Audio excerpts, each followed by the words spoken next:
Before watching the video, don't forget to subscribe the channel and enable bell notification to never miss an update from us. Hello everyone, this is Ashima Shukla and you're watching us on Entri channel. Today we are going to talk about current events that have happened, and we are going to discuss a few of them in detail and a few of them with a certain pointers, right?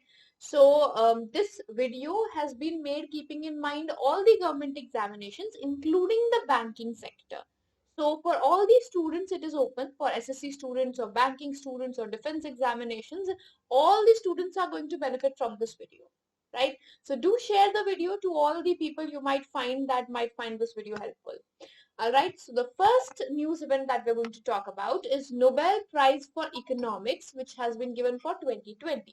Now, we all know that Nobel Prize of Economics is not the original Nobel Prizes, but it was established in 1968 by the Sveriges Riksbank, right? So, its other name or the original name is Sveriges Riksbank Prize in Economic Sciences, and it was established in 1968 by Sveriges Riksbank, and it has been included in the Nobel Prize because this was established to honor, basically you can say, to honor the efforts of Alfred Nobel. So for honoring the efforts of Alfred Nobel, so in his honor, this economics prize was instituted, and that is why it has been included in the honorable list of Nobel Prizes. Right. So initially there were 5 Nobel Prizes, but Nobel Prize of Economics was formed later on. So for this, you can watch the video on Nobel Prizes. Now, winner of 2020 is Paul R. Milgram and Robert B. Wilson, and their work have been on auction theory. Now, what do you mean by auction theory? This theory of economics is basically entitled, or it works towards the idea of how the you can say how auction markets function and how people respond, or how the people are reacting to it. So it speaks about people in the auction market, right? So its research is on people and properties and auction market, what should be there, what should not be there. This is all about this. So in this, they have done their works and they have formulated a theory which allows people to calculate common and private values that vary from bidder to bidder. So from every bidder it is going to vary, and to calculate that values, or that common and private values, this theory has been formulated by Milgram, right? So for that he has been awarded. Milgram had awarded a theory, right? Now, apart from this, now Nobel Prize of Economics is not completely a Nobel Prize. It's not that it is given only to people who have been from the background of economics. No. There have been 3 people as an exemplar form who are not from economics background, but they have been given Nobel Prize of Economics. In 1995, for the first time, it was John Forbes Nash. So he's quite famous, John Nash. He gave the Nash theory.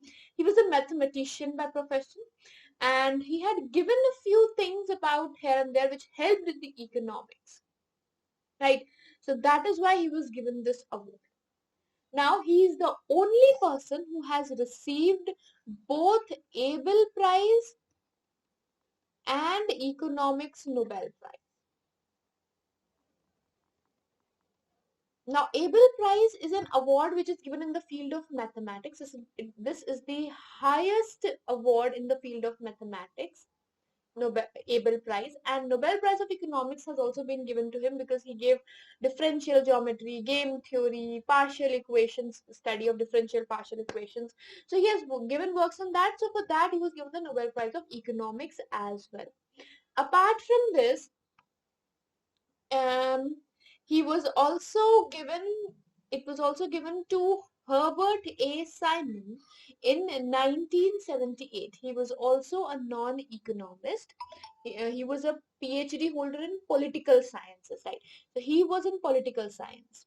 Herbert A. Simon was of political science. John Forbes Nash was an mathematician, and Daniel Kahneman was a professor of psychology. So these three people are the non-economics background people that have been given the Nobel Prize of Economics. And at this time when they were given, it became Nobel Prize of Social Sciences. So its idea became social sciences and not economics, right? So you need to remember for 2020 who has received, other name of Nobel Prize of Economics, when was it established, and the factual information, that is non-economists who have won the Nobel Prize of Economics, right? Next, seventh Justice Ministers Meet of Shanghai Cooperation Organization is going to be held recently, and in this meeting, India is going to be represented by the Law and Justice Minister, that is Sri Ravi Shankar Prasad. What is important is how many members are there of Shanghai Cooperation Organization. In, in this list, I've excluded India, taking it as but obvious, but there are a total of 8 members of Shanghai Cooperation Organization, which includes China, Kazakhstan, Kyrgyzstan, Russia, Pakistan, Tajikistan, and Uzbekistan. The recent members, or the newest members, you can say, they are India and Pakistan. Both of them became members in 2017. Right? And it has the multilateral theory, or the structure which is there, that is RATS, that is Regional Anti-Terror Structure. It is its basic structure, right? Now, one thing that we would like to know is about multi-alignments. Now, what is multi-alignments? India initially was a non-alignment country, right? So it was not, whenever any conflict arises between two countries, India would not take a side of any country, right? It would be impartial. That was its policy. Now India is starting to take part, and it is multi-aligned policy. Now India has adopted multi-alignment policy. Now what do you mean by this policy? According to this policy, whenever there is a conflict between two countries or more countries, India might take a side with any of the country, whichever it feels like to support. Now that is the new change that India has witnessed, and this SCO, Shanghai Cooperation Organization, it is a part of its multi-alignments, because it is going to take the side of Shanghai Cooperation Organization countries whenever it feels like there's a need, right? Also, India recently signed a long-term uranium supply deal with Uzbekistan. So we have had a very important deal with Uzbekistan. Let me change the color. All right. So with Uzbekistan, we have had a long-term uranium supply deal with Uzbekistan that was done last year. That is in 2019. All right. Now that is the major things about this. Next is the schemes by Finance Minister. Now, Finance Minister of India has launched recently a few schemes. What do these schemes talk about? They are two basic schemes for the normal people. They are Special Festival Advance Scheme and LTC Cash Voucher Scheme. Both of these schemes are for central government employees, basically, or state government employees, and this is basically to infuse money in the market. Right now there is no money in the market, so to infuse that in the market, these two schemes have come up. Special Festival Advance Scheme, in which central government employees will get preloaded RuPay cards, and what do they do about it, or how is it going to help infuse the money, is that in this RuPay card there is going to be a free advance of 10,000 rupees. One-time advance of 10,000 rupees to every government employee via this RuPay card is going to be there. So, and they can repay this later in 10 installments. The 10,000 rupees are going to be given, and they can be repaid in 10 installments. And this is for all these central government employees. Then we have LTC. Now LTC tickets, or LTC cash voucher scheme, in this it is basically for travel allowance, right? So it's for both state government employees and private sector employees, that they can opt to have encashment or they can have the voucher, and via this there's going to be an infusion, because people are going to spend that amount for obvious reasons. The voucher is going to have certain limitations due to which it is going to be spent. It has a limitation, for example, it has a limitation that it can be only encashed on those goods which have GST or greater than 12%, equal to or greater than 12%, one of the limitations. So there are certain limitations so that money can be infused in the market. Next, apart from this, what are the other things that the finance minister has announced recently? That is, states are to get 50-year interest-free loans now. So what is, it's basically that like northeast states, they have been given that 1600 crores of loan will be given and 50-year interest free. So they can repay in 50 years and there's no interest on that. How is it going to help? It is going to infuse money in the market, right? Uttarakhand and Himachal Pradesh, 900 crores. So let's have a list of that first of all, and then we'll talk about the next pointer. So for northeastern states, it is 1600 crores. For Uttarakhand and Himachal Pradesh, it is going to be 900 crores. And other states, apart from these two states, it is going to be 7500 crores interest-free loans. And then we have capital expenditure budget, which has been expanded for the center. So it has been increased by 25,000, not to 25,000. Earlier it was 4.13 lakh crores limit. So 4.13 lakh crores plus 25,000 crores is the new expenditure budget for the center. That is, they can spend up to this amount on rural development, on road development, on water supply, or whatever that they feel is necessary, right? So now we all know that 2020 budget has been announced as per the 4.13 lakh crores, right? So initially 4.13 lakh crores was the budget of this term, that is 2020. Now they can add 25,000 crores more into that budget expenditure.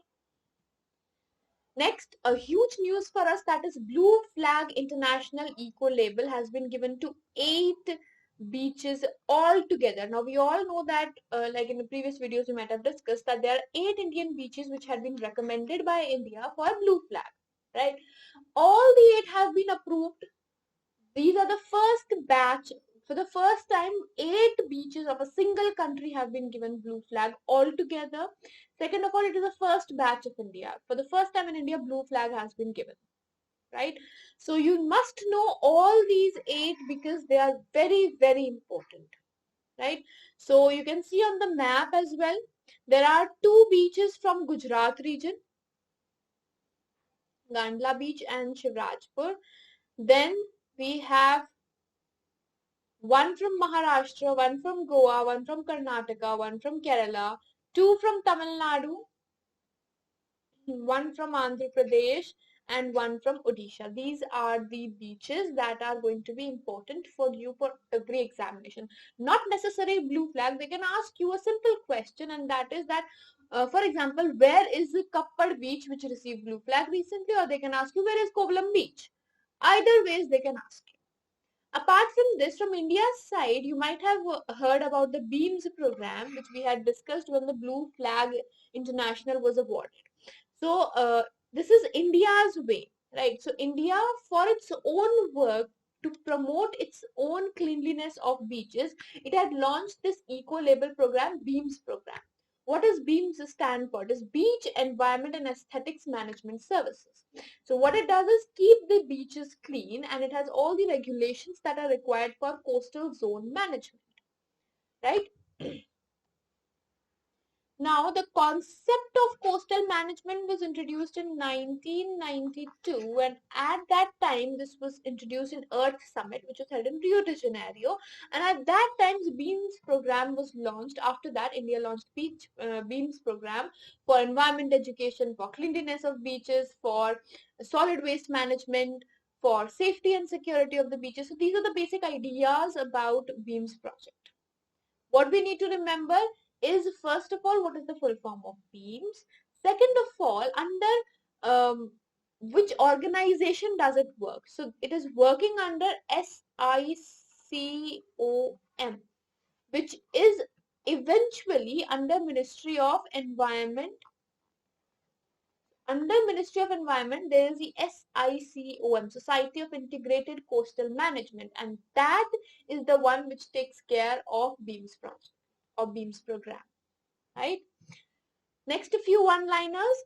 Kerala is the first state to make public education sector completely digital. Now, this is for the first time. Now, yesterday in the last video, we had talked about Goa being the first state which has completely, which has 100% tap water, right? Basically, so the first thing that we read about yesterday was that Goa has become completely 100% tap water organization. It has all tap water. Then Himachal Pradesh 100% LPG connection. Now Kerala is 100% digital education or public education.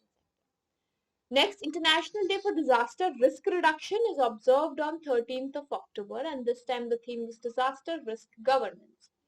What is important for this, apart from this, is in 2015 when this meet was held, or this disaster management discussions were going on. At that time, Sendai framework for disaster risk reduction was adopted. So it is important to know the timeline of it. Basically, that is 2015. State government of Haryana launched lab on wheels to test water quality of the state. So all the microscopy work is going to be there if there's an infectant going on and everything, to basically to improve the quality of water. This project lab on wheels has been launched to take various samples and then test them if they are good quality water, if that is a good quality water or not. So 100% water, we all know 100% tap water connection. Scheme for India is aimed at 2024 for connectivity of 100% connectivity of tap water. India's aim is for 2024. Goa completed it in 2024 years earlier. Right, next, FATF, Financial Action Task Force, has announced that Pakistan will continue to remain in grey list of the organization. So they can ask you that under which list does Pakistan fall? Is it in black list or grey list or any other list? It is in grey list. Full form of FATF, Financial Action Task Force.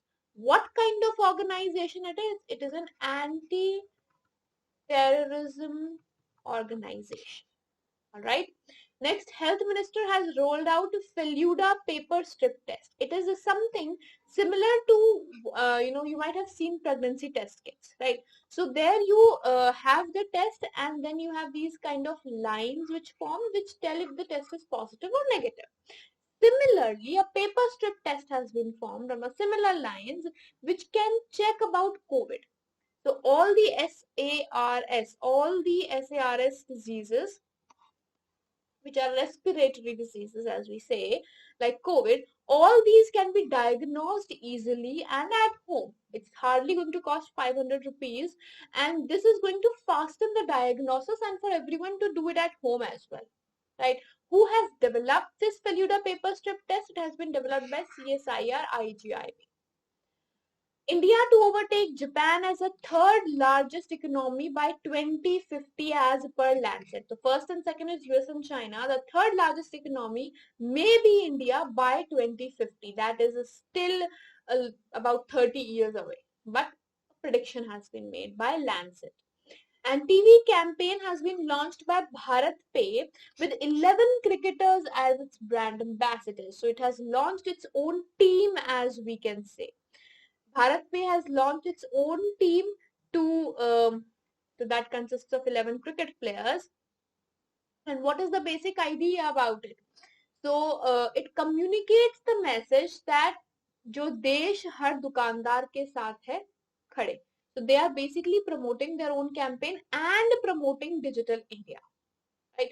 The pictures right over there of all the 11 brand ambassadors, that is Rohit Sharma, Jasprit Bumrah, KL Rahul, Ravindra Jadeja, Yuzvendra Chahal, Shubham Gill, Shreyas Iyer, Suresh Raina is there, Mohammad Shami is there, Prithvi Shaw, Sanju Samson. These all are part of Bharat Pay campaign, which has 11 stars. Alright, so it has its own TV. It has its own team. Right? So this is about that. Then we have Goa has tied up with India Post also. First time any state has tied up with India Post to get farmers to enroll in PM Kisan Samman Nidhi scheme. So to promote the reach of it, that is that more and more people reach this or gain benefits of Kisan Samman Nidhi, India Post has tied up with, or Goa has tied up with India Post as well, right? Then appointments, Amit Banerjee has been appointed as Director of Rail and Metro Business. So this appointment has been done recently for BEML, right? He's an engineer by profession. Then Chaitanya Venkateshwaran, she is a 16 or 18-year-old girl who is the first or the youngest one to become that. She has become British High Commissioner of India for a day. Now, just like Finland had organized that thing where the Prime Minister of Finland gave her chair to a 16-year-old girl, similarly, on the United Nations Girl Child Day, United Nations Girl Child Day, British High Commissioner of India had given his place to Chaitanya Venkateshwaran for a day, right, to promote to promote girls taking over the powerful places. NanoSafe Solutions has launched antifungal water storage container AccuCare. This is what AccuCare is. It is a sipper kind of a thing, which is antiviral, antifungal, and releases copper, so that makes it a healthy element in the whatever you're storing. So basically, water storage, if that is what it is. So it copper in water is a very healthy element, right? And reduces surface transmission as well. So it doesn't keep that virus. So it is easy or it is comparatively safer, as we can say. And copper induces immunity as well. So that is why it boosts immunity as well, right? So with this, we are going to wind up the session of the day with a quick current affairs, which we have already done. Now, for those who want to practice it and keep this for a longer time in your memory, you can go to the app of Entri, and there you can find this daily current affairs segment where there is a quiz uploaded on daily basis with 10 questions of 10 marks. That is one question per 1 mark per question. 6 minutes duration, that is, it's going to take you hardly 5 to 6 minutes to solve this paper, and then you can go through the analytics and see the answer key and analyze your own self, right? So do download this app, do like the video, do share the video, and share your views in the comment section. Thank you so much for being with us, and see you soon in the next video. Until then, goodbye, take care, and have a great day ahead.